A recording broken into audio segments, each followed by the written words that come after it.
Welcome back to my YouTube channel critical maths class. यदि आप video पे नए हो तो चैनल को सब्सक्राइब करें एंड वीडियो को लाइक एंड शेयर करें। आज हम कक्षा 10वीं साइंस अध्याय 1 रासायनिक अभिक्रिया एवं समीकरण पढ़ेंगे। तो सबसे पहले हम पढ़ेंगे रासायनिक अभिक्रिया। रासायनिक अभिक्रिया क्या होती है, यह कैसे संपन्न होती है, इस अभिक्रिया में कौन कौन से परिवर्तन होते हैं या रासायनिक अभिक्रिया के कौन कौन से लक्षण होते हैं, सबसे पहले हम उसके बारे में पढ़ेंगे। तो सबसे पहले अपन पढ़ेंगे रासायनिक अभिक्रिया की डेफिनेशन। ठीक है, तो क्या डेफिनेशन है इसकी? वह प्रक्रिया जिसमें कोई पदार्थ मतलब कोई तत्व, जिसमें कोई पदार्थ अकेले ही या किसी अन्य पदार्थ से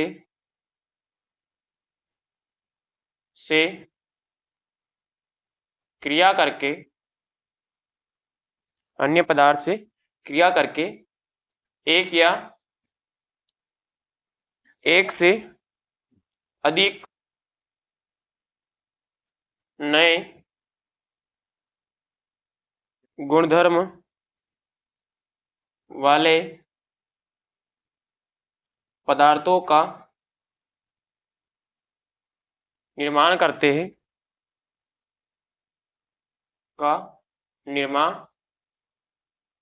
हैं उसे रासायनिक अभिक्रिया कहते हैं।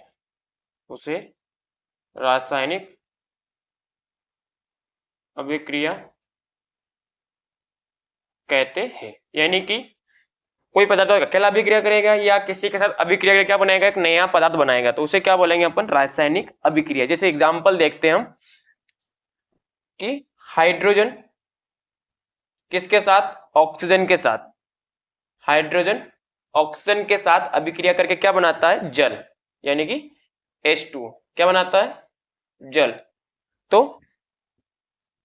तो इस प्रकार अकेला हाइड्रोजन और अकेली ऑक्सीजन दोनों आपस में क्या करते हैं? मिलते हैं, तो क्या बनता है? जल बनता है। क्या बनता है? जल। ठीक है, तो ये हमारी क्या हो गई? रासायनिक अभिक्रिया की परिभाषा। ठीक है, अब रासायनिक अभिक्रिया और एग्जाम्पल के लिए हम हमारे जो दैनिक जीवन में एग्जाम्पल हो देखिए, जैसे वायु के संपर्क में आने से लोहे पर जंग लगना, जो हमारे दैनिक जीवन में एग्जाम्पल है।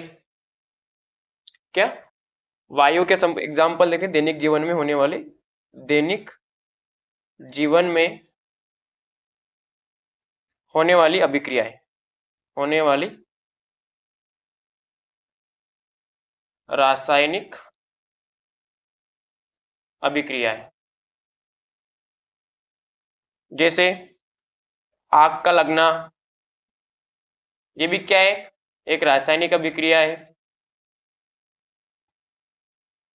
हमारे शरीर में भोजन का पचना,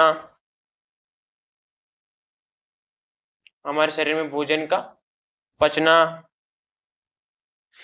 वायु के संपर्क में आने से, वायु के संपर्क में आने से जंग का लगना इत्यादि क्या है? हमारे दैनिक जीवन में होने वाली रासायनिक अभिक्रिया है। तो रासायनिक अभिक्रिया के एक और परिभाषा क्या बना सकते हैं कि वह अभिक्रिया जिसमें दो या दो से अधिक पदार्थ, जिसमें क्या होते हैं? दो या दो से अधिक पदार्थ आपस में मिलते हैं और एक क्या बनाते हैं? नया पदार्थ बनाते हैं, तो उसे क्या बोल सकते हैं अपन? रासायनिक अभिक्रिया। एग्जाम्पल क्या पढ़ा हमने कि जब हाइड्रोजन ऑक्सीजन के साथ रिएक्शन करता है तो क्या बनता है? जल बनता है। ठीक है, अब जैसे मैंने इस अभिक्रिया में हाइड्रोजन के आगे 2 लगाया हुआ है और जल के आगे 2 लगाया है, तो ये हम बाद में पढ़ेंगे, क्योंकि रासायनिक अभिक्रिया को हम संतुलित करने का जो नियम होता है वहां पर हम इसके बारे में पढ़ेंगे। ठीक है, इसके बाद हम क्या रासायनिक अभिक्रिया की पहचान कैसे करेंगे उसके बारे में पढ़ेंगे अपन। तो रासायनिक अभिक्रिया में पहचान करने के लिए रासायनिक अभिक्रिया में निम्न लक्षण होते हैं। तो इसके बाद क्या पढ़ेंगे अपन? रासायनिक अभिक्रिया की पहचान। क्या पढ़ेंगे? रासायनिक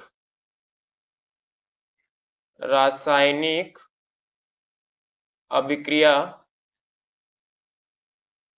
की पहचान। कि यहाँ पर रासायनिक अभिक्रिया हो रही है नहीं हो रही, तो इसकी पहचान कैसे करेंगे अपन। तो हम रासायनिक अभिक्रिया की पहचान, जब कोई अभिक्रिया संपन्न होती है, मतलब पूरी होती है, जब कोई अभिक्रिया संपन्न होती है तो निम्न लक्षण द्वारा उन्हें पहचाना जाता है।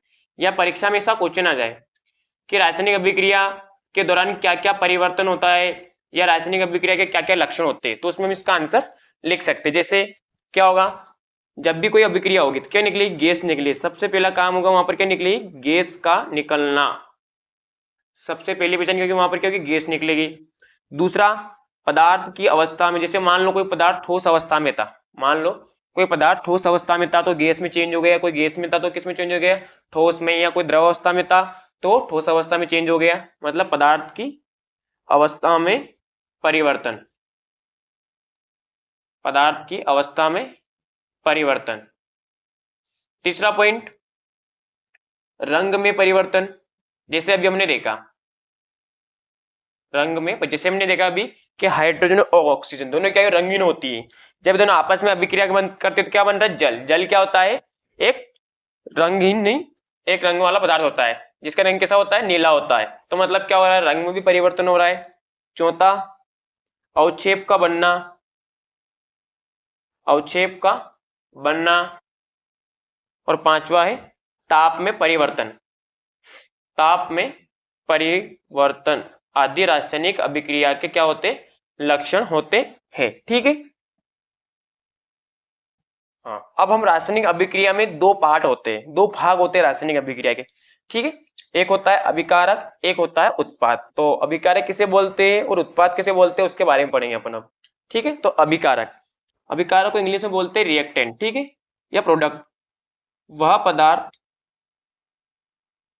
जो रासायनिक अभिक्रिया में, वह पदार्थ जो रासायनिक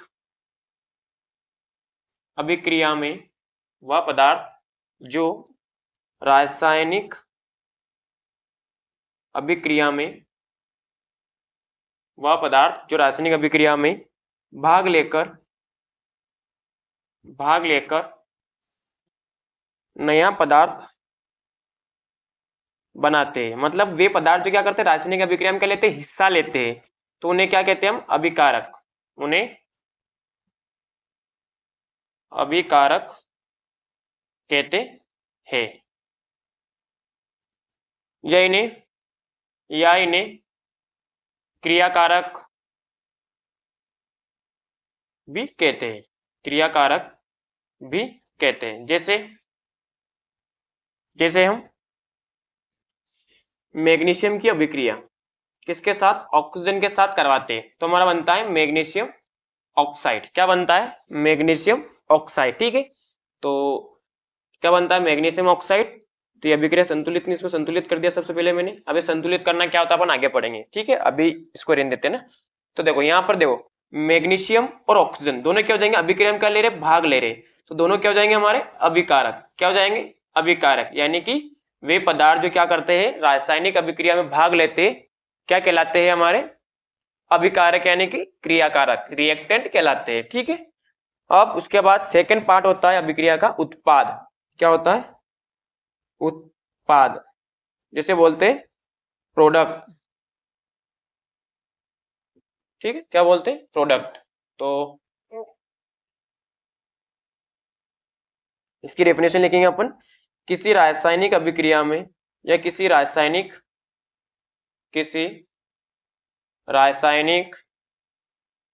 अभिक्रिया, किसी रासायनिक अभिक्रिया पूर्ण होने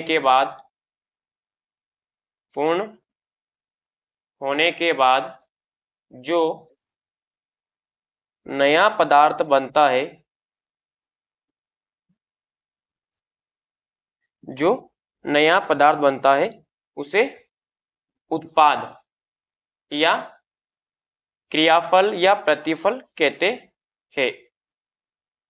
यानी जैसे यहाँ देखो, यहाँ हमने मैग्नीशियम और ऑक्सीजन की अभिक्रिया हुई, किसकी, मैग्नीशियम की अभिक्रिया हमने ऑक्सीजन के साथ करवाई थी, तो क्या बना था हमारा, मैग्नीशियम ऑक्साइड।